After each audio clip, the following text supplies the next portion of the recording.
수업 시간에 아직까지 한 번도 손 들고서 이야기 안 했던 사람 위주로 해가지고 콜드콜을 할 거예요. 그래서 이렇게 요새 같은 때 무슨 콜드콜이냐 막 이러더라도 이제 그게 여러분들이 발언을 할 수 있는 기회를 주는 거라고 생각을 해요. 그래서 내가 콜드콜을 하더라도 걱정하지 말고 알고 있는 만큼만 이야기하면 되고, 딱 한 가지 내가 제일 싫어하는 단어가 하나 있습니다. 혹시 그게 뭔지 알아요? 모르겠습니다. 아니요. 우리 박서연? 연? 네.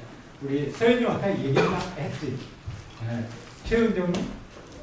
내가 제일 싫어하는 단어가 뭘 것 같아요? 그렇게 콜드콜 할 때.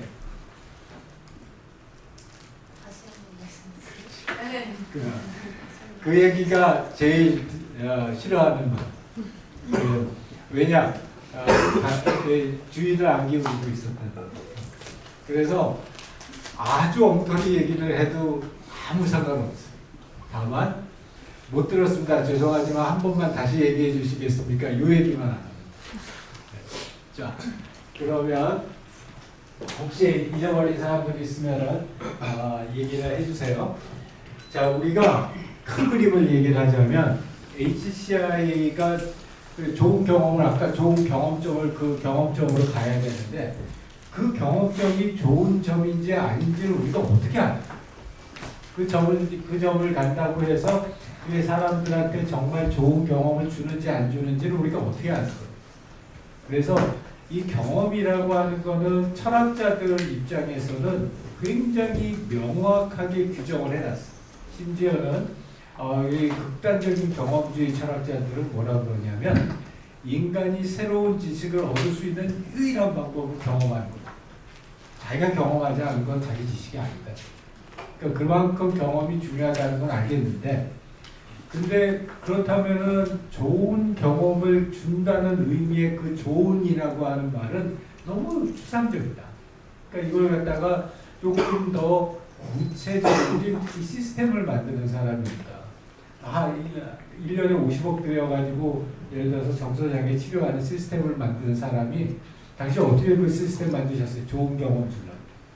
이거는 말이 안 됩니다. 그러면 이거를 좀 더 구체화시킬 수 있는 그 좋은 경험이란 단 밑에 있는 구체적인 요소가 뭐냐? 세 가지를 갖다 얘기를 했어요. 그게 경험주의 철학자들이 우리 그 UX HCI를 하는 사람한테 준 굉장히 좋은 선물입니다. 몇백 년 동안 철학하는 사람들이, 우리 철학가 있잖아요. 그것만을 고민하면서 좋은 경험은 사람이 어떨 때 좋은 경험이라고 할까? 그래서 그 세 가지를 디파인을 한 게, 첫 번째가 utility 또는 usefulness. 나한테 뭔가 도움이 돼요. 그래야지 이게 좋은 경험. 두 번째는 그거를 할 때 사용이 편리해야 된다. 그게 유저빌리티. 세 번째는 내가 이거 하면서 불안하지 말아야 돼. 릴라이빌리티. 그래서 요 세 가지 점이 충족이 돼야지 사람들이 좋은 경험을 했다고 이야기할 수 있다. 그럼 그 세 가지만 충족되면 무조건 좋은 경험이냐? 그건 아니죠. 아까 경험의 디렉션이 있었잖아요. 그 디렉션을 주되 이 세 가지는 기본적인 필수 조건으로 맞춰줘야 한다. 그래서 그 세 가지에 대한 이야기를 할 텐데, 이번 주에는 그 중에 첫 번째 것만 해요. 사람들이 유용하다고 하는 시스템은 도대체 뭘 가지고 사람들이 유용하다고 그러느냐. 그리고 그런 유용한 시스템을 만들기 위해서 중요한 요소들이 뭐냐. 이제 거기서 중요한 요소들이라는 거는 나중에 사람들이 직접 시스템을 보고서 판단할 수 있어요. 이건 이렇게 이런 판단 기준에 따라서 보니까 얘는 유용한 시스템이야. 얘는 유용하지 않은 시스템.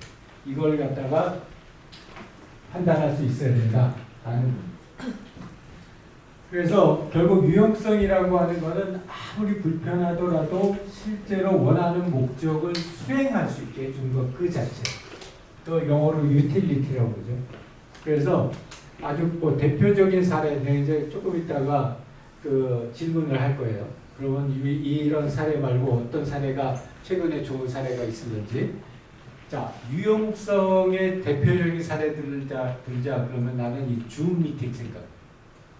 여러분들도 다 경험했고 나도 경험했지만 우리 3년 동안 코로나 하는 동안에 비록 그 아주 여러 가지 불편하고 그 짜증나는 점이 많지만 그걸 통해서 이 코로나라고 하는 위협에서 우리가 안전하게 사람들을 갖다가 만날 수 있는 그런 통로를 갖다 열어줬죠.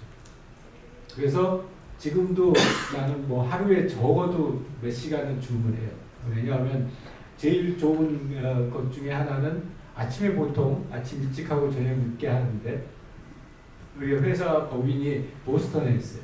보스턴에 있는데 그쪽에 있는 친구들하고 회의를 하려면 내가 아침 7시에 하든지 그럼 거기 9시에 아니면 저녁 9시에 하든지 이렇게 하고 그럼 그때까지 사무실에 남아 있을 수 없으니까 집에 가서 또 좋은 점은 우리 와이프가 나보고 굉장히 기만적인 사람이라고 그러는데 여기 위까지는 정장하고 여기 밑에는 파자마 입고 얼마나 편해요. 그래가지고 그렇게 회의를 갖다 할 수 있다는 거 그런 것들도 굉장히 좋은 거죠. 불편하긴 하고 그러고 실제로 만나는 것보다 되게 미약하기는 하지만 그래도 그거 없었으면은 내가 어떻게 보스턴에 있는 직원들하고 이야기를 하고 그 전문가들하고 이야기를 하겠어.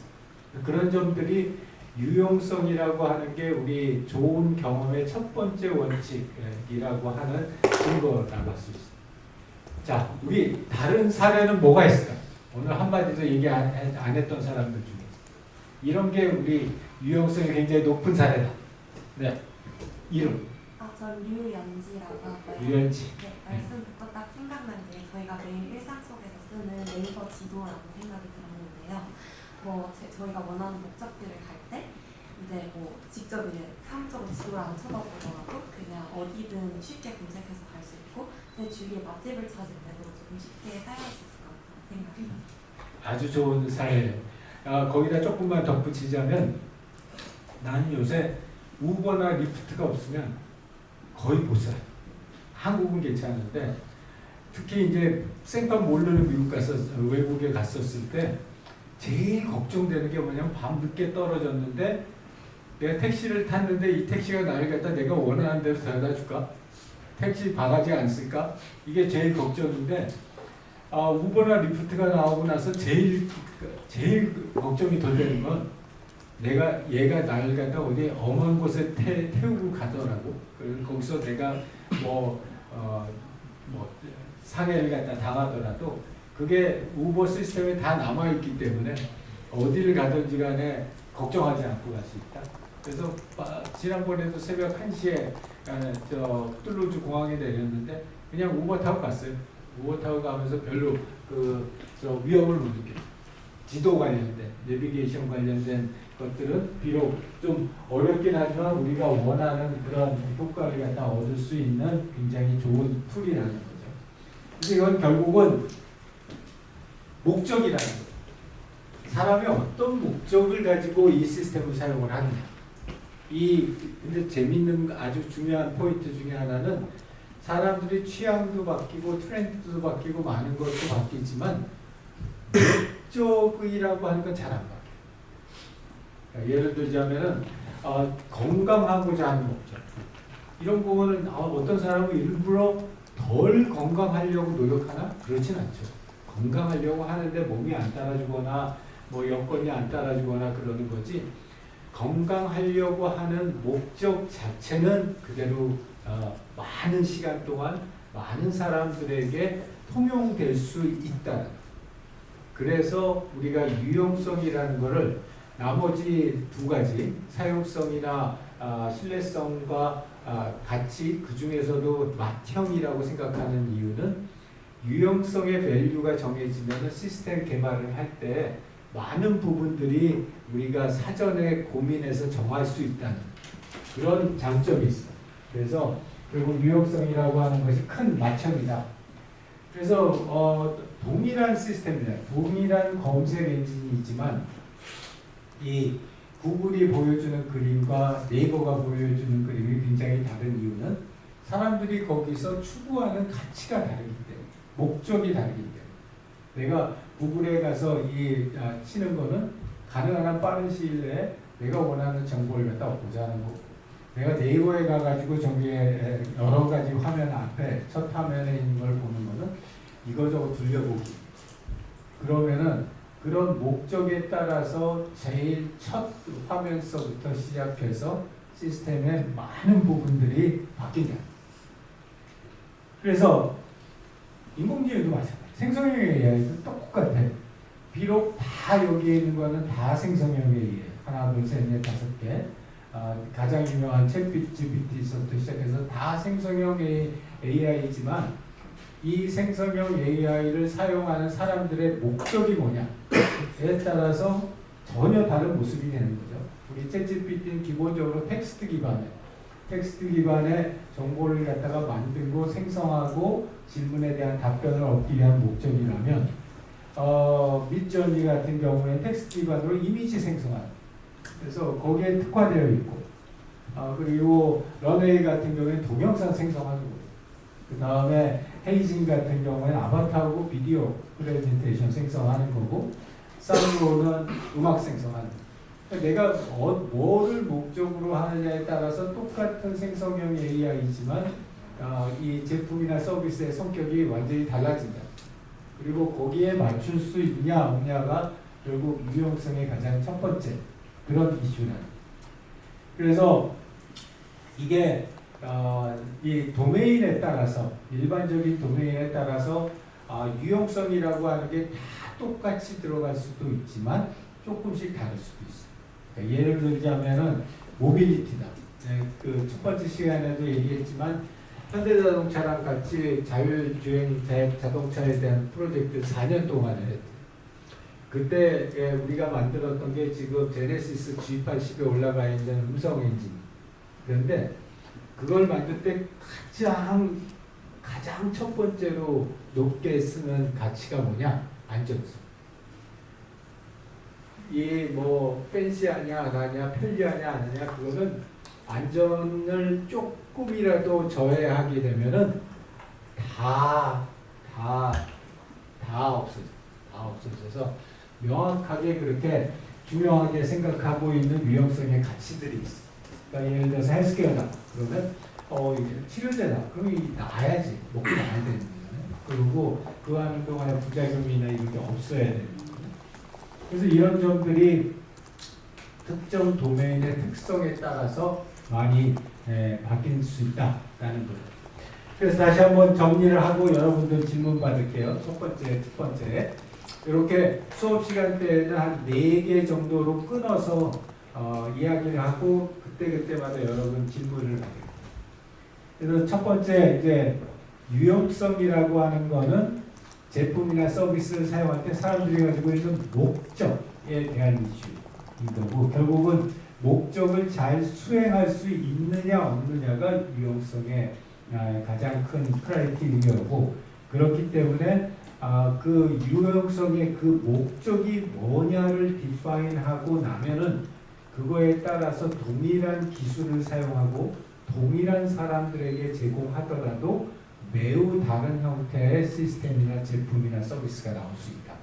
이게 제일 첫 번째 강조하고 싶은 내용이에요. 유용성에서. 혹시 이 포인트랑 관련돼서 질문이나 코멘트 있는 사람? 네. 저 질문이 하나 있는데. 다시 이름을 질문이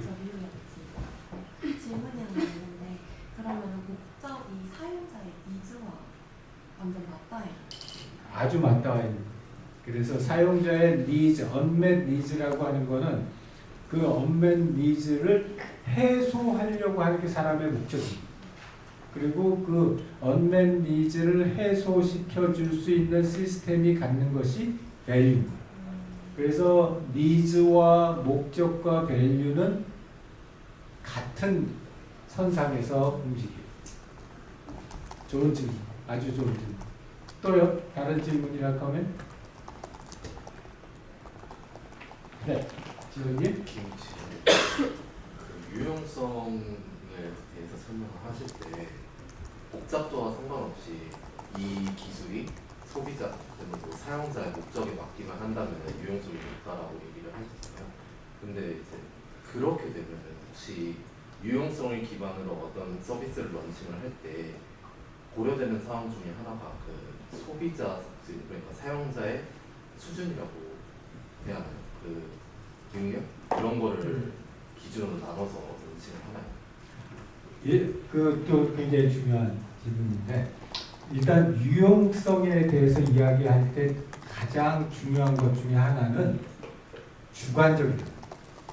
뭐냐면 어떤 사람이 이게 나의 언맷 니드고 그 언맷 니드를 갖다가 이렇게 솔브를 시켜주면 그거는 나에게 큰 가치가 있다 라고 했었을 때 그거에 대한 판단은 누가 하느냐? 그 사람이야.